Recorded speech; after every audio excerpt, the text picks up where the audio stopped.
ఒకప్పుడు వరదలతో ఉన్నటువంటి విజయవాడని రెగ్యులర్గా చూసేవాళ్ళం.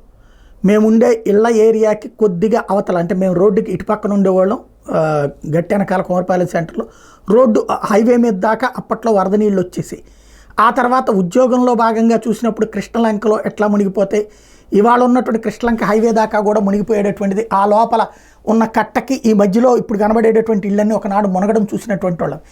అట్లాంటి స్టేజీల నుంచి మారుతూ వచ్చినటువంటి Vijayawada after a long time కృష్ణానది వరదల వల్ల కాకుండా సాధారణంగా నీళ్లు వర్షం పెద్ద వర్షం వచ్చినప్పుడల్లా కూడా అక్కడ ఉన్నటువంటి లో బ్రిడ్జ్ దగ్గర నీళ్లు నిలబడటం తెలుసు. కానీ first time bus stand road, main హైవేకి సంబంధించినటువంటి బస్ స్టాండ్ రోడ్డులో వాటర్ స్ట్రక్ అయిపోయి వెహికల్స్ కదలలేని పరిస్థితి.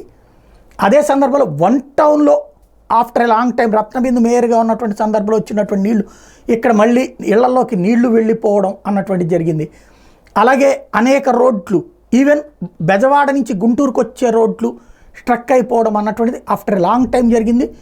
ఒక్కసారిగా విరుచుకుపడ్డటువంటి అల్పపీడన ద్రోణి ఇంపాక్ట్ కొట్టినటువంటి కుండపోత వర్షం తీసుకొచ్చినటువంటి కష్టం, నష్టం అది.